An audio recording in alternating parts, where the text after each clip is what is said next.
Hello, everyone. Thank you for attending today's first seminar, Shields Up, Reducing Risk with Microchip Technology Security Solutions. This is the first of many seminars we'll be broadcasting over the next year, one every 2 weeks. We've got 4 up on our website that you can register for. Today we're going to be talking about Hex-Five security, MultiZone Security, making RISC-V the most secure platform ever, and we'll do a short little introduction to Fire SOC, which is the world's first RISC-V SOC FPGA. My name is Tim Morin. I'm a technical fellow at Microchip Corporation.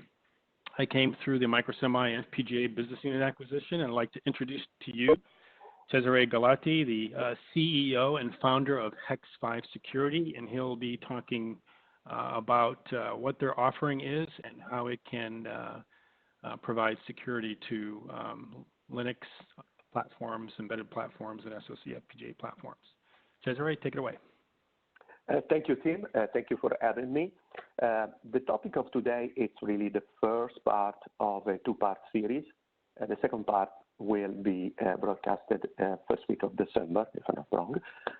Today we will be focusing on how to secure RISC-V systems at an MCU level. And so what I'm going to do is to share some basics about the problem and how RISC-V eventually addresses this problem. We will get into Linux enclaves in the second part, which is again early December. So this is the way we see the embedded computing thread model. It's really a system where sharing is the norm. And typically, if you have a connected devices, and that's what you see on the left side of the slide, you will have different functional blocks. And at the hardware layer, these blocks get merged, fused into one single application. And because the application is monolithic, all of these key components, functional components, share the very same resources. So typically, if it is a connected device, it will have a network stack. And whether that's TCP/IP or Bluetooth or anything else, doesn't matter. That's quite a bit of software that interacts with quite a bit of hardware there. If there is security, there's probably TLS. That's how we know security today in terms of communication and encryption. And TLS requires secrets, requires a root of trust. So the root of trust itself, with not just the hardware, but the software that runs it, which includes the text segment, the program, but also the data segment, which is the state of the program the moment it is processing secret or, in any case, confidential information, is eventually shared with the rest of the system. And now, crypto is quite complex. No one really writes crypto libraries, and so typically these come in as a third-party object or library. And of course, there is user code, because the box in the end has to do something. And that user code typically involves also a real-time operating system, if not bare metal drivers and so forth. And now we are familiar with the process. We compile, link everything in one single monolithic piece of software, and everything ends up sharing the very same memory structures. Well, real-time or MCU-based systems lack the basic hardware security. Primitives like the memory management unit and the relative virtual memory. And so it's clear that any line of code, intentionally or accidentally, can break the confidentiality, integrity, and most importantly, for safety-critical application or availability of the system. Any line of code can potentially just loop or get the processor into exception and basically kill the system as a whole. And if you're thinking about Linux being the solution here, well, Linux obviously has a kernel that supports MMU, memory management unit, and a relative virtual memory. But there is a couple of problems, big problems there. So the first one is that Linux kernel starts with 17 million lines of code, and the kernel itself is not really enough to do anything. So typical systems that run Linux embedded have at least tens of megabytes of code, okay? And that's definitely an attack surface that is simply not acceptable in some safety-critical applications. And Tim will share some more details about the use cases later in the presentation. Let's not forget, by the way, also the known free kernel drivers. And so for people who are not super familiar with this, Linux has a modular architecture in terms of drivers, and drivers are the pieces of software that basically make the hardware work. But while Linux and all the components of Linux systems are typically open source, and so in clear, well, most of the key drivers for Wi-Fi, for whatever is the situation of the system, are in fact not exposed in terms of source code. And that's a major security concern, especially when we extend this not just to the drivers, but basically to any software that runs into any box. It's very unlikely these days, given the complexity of requirements, that any single vendor, for as large as it is, can really build all the software in-house. And so the supply chain issue becomes really relevant, because any single system designer will end up integrating third-party libraries, and whether they are open source or proprietary black boxes, binaries, doesn't really matter. The problem is that the supply chain introduces at least 100+ libraries in a typical IoT stack, and it is due to a third-party vendor encapsulating libraries themselves and so forth. And final point that I wanted to share with the audience today is the cache, the big issue of side channel attacks. And Tim has a few slides in the end that will show how the Polar Fire FPGA SoC is in fact designed to minimize or eliminate this issue. But let's not forget, data is not in the core, goes through the core, but it's somewhere else. That somewhere else is more likely to be caches. Very good. So I think the point, the problem statement is really that embedded computing as we know today, either on MCU or Linux, is definitely not secure enough. And so here is what RISC-V offers in terms of security primitives or security building blocks. For people who are not super familiar with RISC-V, I invite you to check the RISC-V Foundation webpage. RISC-V is an ISA, an instruction set architecture. It is not a chip. It is not a vendor. It is not a school project. It's a contract in between hardware and software. And so this contract includes these clauses, right? These entries. So one is the privilege levels. Nothing new to RISC-V. RISC-V has 4. One is called machine, is the highest level of privilege, and is always present in any RISC-V core. If the core has Linux, and therefore, when I say Linux, I mean a rich operating system able to drive, capable to drive an MMU, that's probably a situation where the supervisor mode, or S, is included. Now, there's also a higher level to the supervisor, which is the H, or hypervisor.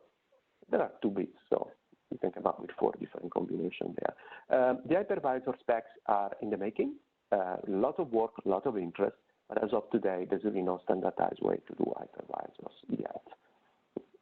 And then there is the user or application level. This is typically used by Linux user land in a Linux situation, but very interesting, can be just combined with the machine mode, which gives up for a very interesting deployment scenario, which is a secure embedded system that doesn't have an MMU, that doesn't run into all the issues of Linux, but at the same time is as secure, if not more secure, than the traditional approach.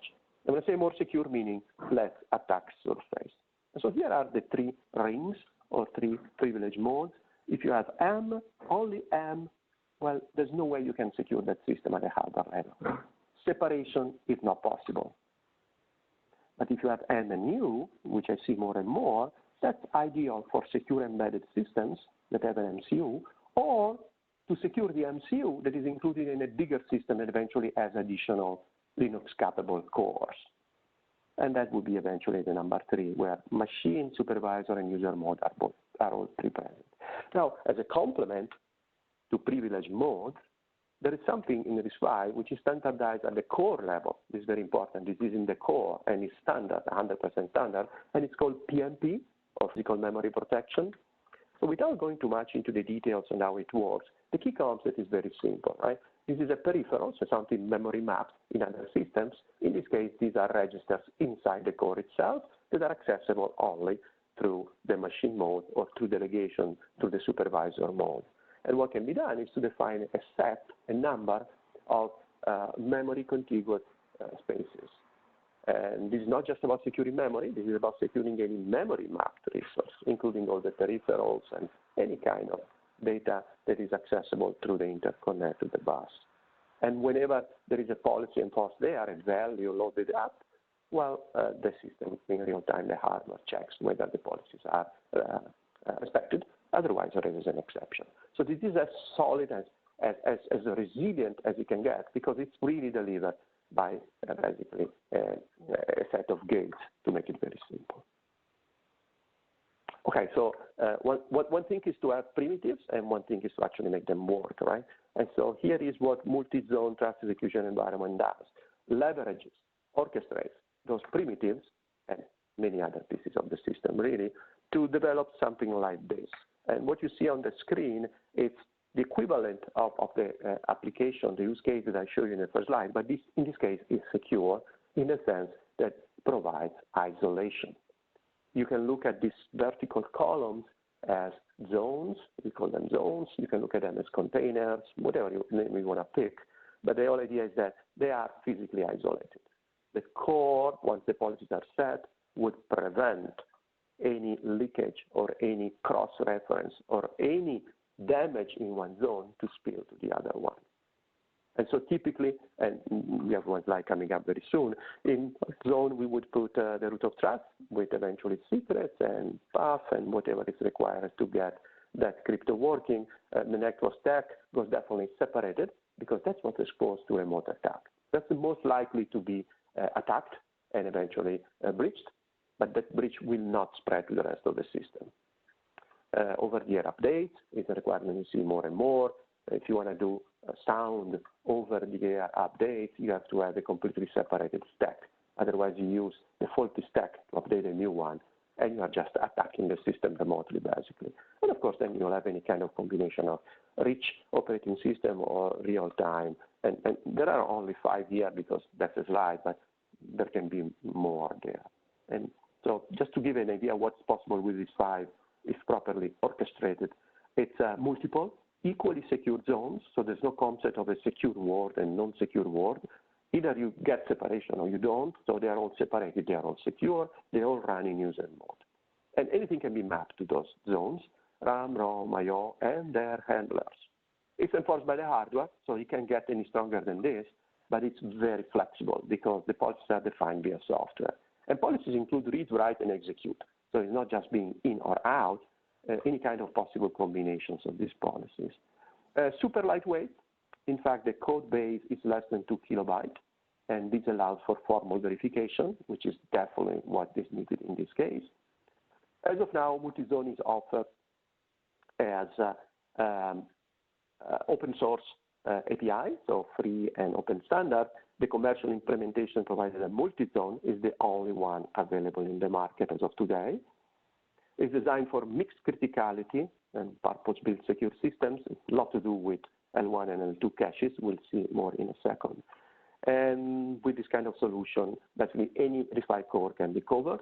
So it scales from single core 32 bits with 16 registers, which is called the RV32E, to multi-core SMP Linux 64 bits, and who knows, 128 coming probably soon. Super easy to use. There's no coding is required, no files to link, to change, to nothing all over. It's a tool chain extension, and we'll see this in a slide. No need to rewrite software. So this system runs binaries. So if you have a binary, it will run it in a secure container. And as I say, there's a commercial software license available for commercial entities. Otherwise, everything I'm showing to you is on GitHub. Please go grab it, play with it, and let us know if something is not working, okay? And no royalties ever. Okay, so here is what we did based on the Microchip micro-semi polar fire. So as I said, all of this is real, is working, it's on GitHub. If you are lost finding the pieces, let me know, send me an email, send him an email. But here is a typical system. You have some hardware that on one end connects over an untrusted link to the internet, to the cloud. And on the right side, in this case, we have a little robotic arm, it's a toy, and then we have a local console. The whole idea is that this is a typical embedded connected device. If you want to call it IoT, that's fine. But the pieces are there and they're typical of any application that I've seen so far. So let's build a system together. So what we do on the Polar Fire, on the RISC-V core, we make sure there is PMP, physical memory protection. As I say, this is hardware, it's standard, it's there. If it's not there, you don't have a secure system, so there's no magic you can do anyway. Now, we add the multi-zone layer, which is this 1.6 kilobytes of running code, to the M mode, the highest level of privilege. And that's what controls and keeps and maintains separation and provides inter-zone communications across the zones. Now you understand, there's no cross-reference in between zones. They are compiled, linked separately. They cannot communicate to a traditional API schema where you put something on the stack and then you get something back or on the hive. It has to be done in a very different way, which is through messages, which is not different than any other, I would say, TCP IP-oriented kind of communication. It's just super lightweight because this, as I said, fits 1.6 kilobytes of memory. The robotic arm, or your protected piece of machinery, is controlled via a real-time operating system. In this case, we use FreeRTOS. FreeRTOS runs in user mode, which means that it will not be able to cause damage to the other zones. It's protected, it's secured. And FreeRTOS uses, as I said, mapping is all extends to the hardware, uses the GPIO lines, because that's what we use to control the robotic arm. In the second zone, we put a full-blown, complete TCP IP stack. All of this is open source, is GPL, and then dual license for commercial use. So this is state-of-the-art. This is not a school project. This is as real as it gets, okay? So in this case, we use Pico TCP. You feel free to change with your TCP IP stack of choice. What's important is that this block drives the Ethernet port, as you would expect. And then in the third zone, we have the root of trust. In this case, we use a full stack provided by Wolf SSL, which is the de facto standard for embedded. Wolf SSL is a commercial vendor, members of the ecosystem of Microchip as well. The hardware is used in this case is OTP or PAF or fuses. In our case, we are just storing certificates in flash because, as I said, it's partitioned. And for as far as this kind of threat model, it's secure. In the fourth zone, we have bare metal console. It just allows to exercise the security features and see how strong is the separation. So here is how all it comes together. It's very simple. So if you can write that file that you see on the left side of the screen, you can secure the system I just showed you in the first slide. Okay? So this is not a piece of the file. This is the whole file. So this is the whole complexity any developer, any system designer will always be exposed to. There's nothing more, nothing less you can do. And so as far as the attack surface, this is extremely resilient, right? No coding, no debugging. If you can declare, if you can define those policies, you can secure your system. I'm just commenting on zone number 1. We don't have time to go through all of them, but it gives you a sense. So zone number 1 is what runs FreeRTOS and moves the robotic arm. And so, well, there is interrupt number 16 mapped to that zone, which in this case, it's a push button that turns on LEDs, nothing to do with the robotic arm really. But you see that zone 2 has different interrupts mapped to it. The concept is that interrupts envers are executed in the context of the zone. And that's for security, right? You don't want to execute drivers or interrupt handlers at the highest level of privilege, otherwise you break the separation model. And so zone number 1 has some flash program, some program in flash. The policy is read and execute, that's the first line. It's 64 kilobytes and starts from 2041, whatever is the address there. Now, the second entry there is for the RAM. That's data, different address, different size. That's basically same concept. And the other 3 are pieces of hardware. Those are peripherals that are mapped to that zone. Once the file is written, and there's this little utility, which is a toolchain extension that runs at the end of your traditional development cycle, that picks all the binaries for the zones. And as I said, again, these are fully linked, totally independent binaries. They can do anything, written with different programming languages. They can be completely broken eventually. Doesn't matter. The system will keep working. Every zone is guaranteed to run. There is a preemptive kernel scheduler built in. The nano kernel is injected, which is super thin, and those policies. The whole file is signed and ends up in the secure boot firmware. That's really how it works, and I think this is really what every developer would like to see, basically. This is the last slide, just to give you a sense of if you want to interact with an API, what the API looks like. This is open source, permissive licensing, ISC, is on GitHub. Please do your own implementation if you feel so. If you are in a commercial context and you don't wanna take the risk and the time, we offer the commercial version. And so these are hardware threat management primitives.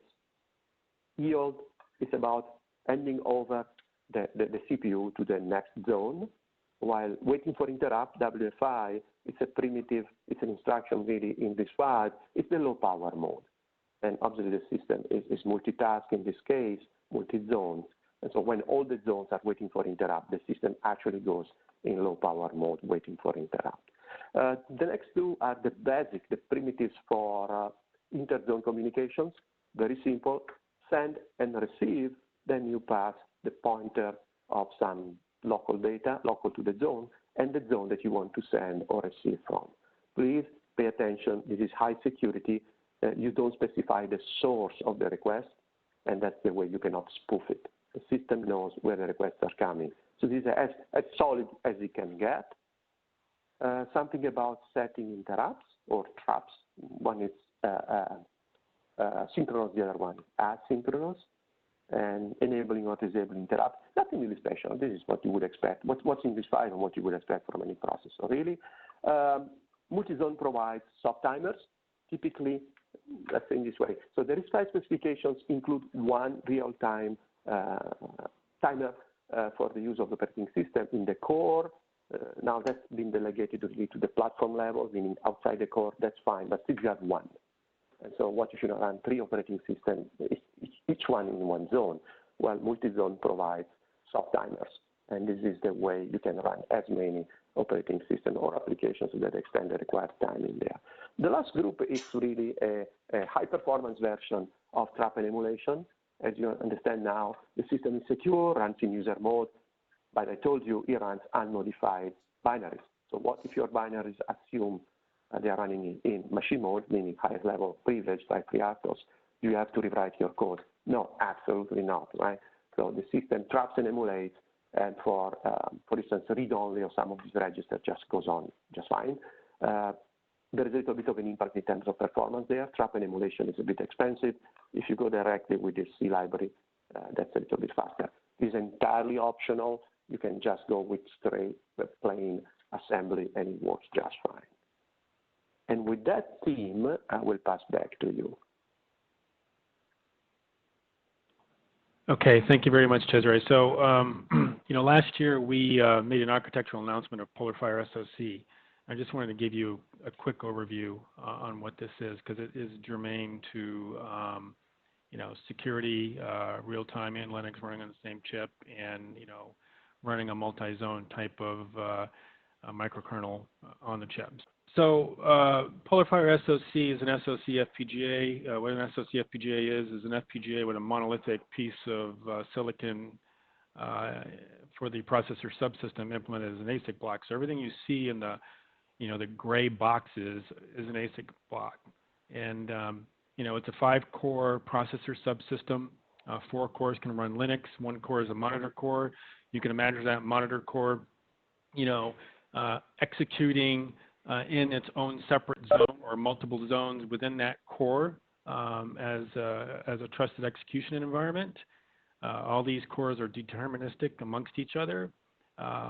We have a very interesting L2 memory subsystem, which we'll talk about in a minute. We get an integrated DDR controller, and we have fabric interfaces going in and out of this central AMBA switch that has memory protection built in and quality of service. So Fire SOC FPGA is kind of like a Swiss Army knife in your toolbox. It's got an FPGA. You can implement custom IP in it, and it's got a processor subsystem in it. And it has to serve many applications. It's not a specific product for a specific application. So we see a lot of requirements for running a rich operating system and a real-time operating system all on the same CPU. And that's what Fire SOC does. Now, if we go to the next slide, we can talk a little bit about how we enabled real-time and Linux to kind of coexist in a coherent CPU cluster. So the definition of real-time is, first order is determinism. I have to perform some task deterministically every time, on time, all the time, okay? And you really can't do that with an application processor. They weren't designed to do that. So how do you do that? What do we do? Well, we can actually turn off the branch predictors in any of these cores. You can either do it at boot, or you can do it as you enter the interrupt service routine. That way your branch history doesn't, of your main application doesn't, I would say, affect any code that is running in your interrupt service routine. The L1 memory subsystem in the CPUs can also be configured to be a tightly integrated memory, so you can have local deterministic zero-way access to those memories. And the L2 memory subsystem can be configured in 3 different ways. It can be a cache, it could be what we call a direct access memory, or it could be a coherent buffer. Because at the end of the day, if you have a rich operating system and a real-time function operating in the same CPU cluster, they're going to have to share messages back and forth, and you want those messages to be coherent, otherwise it'll lead to software bugs. So the L2 memory subsystem is very flexible, and the CPUs are very flexible that enable real-time performance, and the result you get is determinism. So if we can do one click, we've actually benchmarked this, and what you see there, that flat line, is the amount of CPU cycles that are consumed in an interrupt service routine. It's a synthetic benchmark. So we have on the 4 cores, we have synthetic applications running, trashing, the L2 cache memory, and then in the real-time core, the E51, we've got another application that's just reading and writing that memory, executing its functions, and interrupts are firing periodically. And you can see that for every interrupt routine, we actually compute the same number of CPU cycles. So we have determinism built into this processor subsystem. Now, so we have, Cesare talked about PMPs, physical memory protection, allows you to isolate and allocate certain memory regions to certain cores to be read-write executable, read-write cacheable. And these are all isolation techniques that also have a kind of a security overlay to them. We also have a lot of security built into our platform as well. And if we go to the next slide, PolarFire SOC has been built on top of the PolarFire FPGA platform. So you got to program our FPGA. It's a non-volatile FPGA, so it powers up instantly. You program it once, and it just powers up like an ASIC. And when you program it, the bit streams are relatively large, 16, 32 megabits. They're all encrypted, and the programming methodology is DPA resistant. It's DPA resistant by protocol. So we roll the keys every n number of K bits so that we don't leak side channel information. We have anti-tamper detectors, voltage, clock, active mesh, temperature. We can offer a cryptographically bound supply chain assurance. We actually embed into our chip an X.509 certificate that is signed by our HSMs, which we use. HSM is a hardware security module, which we use during wafer manufacturing and package test. Okay, we integrate a physically unclonable function, which is kind of like a silicon fingerprint. It's kind of the ultimate in key storage. Only the chip knows the key, so it can be a root key for building up key trees and higher level protocols. And the good thing about that is, only the chip knows. No humans know. And usually humans are the weakest link in any kind of security process, function, or method. Got a built-in true random number generator. You can't build secure protocols without it.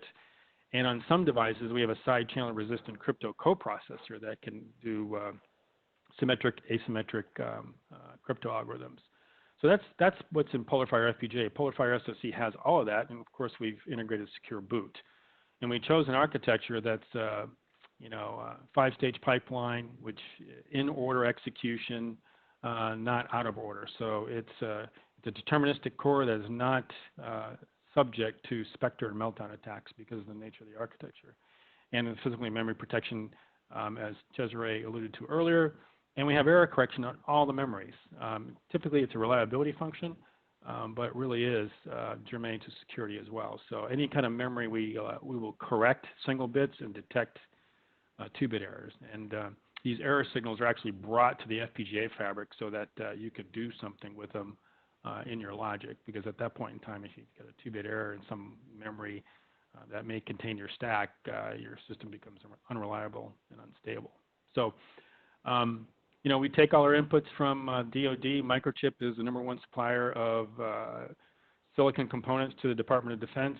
We take security seriously, and PolarFire SOC is going to be a great secure SOC FPGA platform. So if you want to learn more about MultiZone, you can go to Hex-Five's website, or you can contact them at that email address. Likewise, for PolarFire SOC, there's a link built in here. Or you can just Google PolarFire SOC, or you can send an email to polarfiresoc@microchip.com. I'll get it. As a reminder, October 23rd, we're going to be doing a Microchip Trust platform for crypto authentication. November 6th will be protecting your IP in a cloud-connected world, and December 4th will be another RISC-V topic, RISC-V enclaves, a clean slate approach to Linux security. And we'll be at the RISC-V Summit in December in the San Jose, California area. And this is the second annual RISC-V Summit. Hex-Five will be in the Microchip booth, and we'll be showing off what we've discussed today and other demonstrations of things that are going to be running on PolarFire SOC.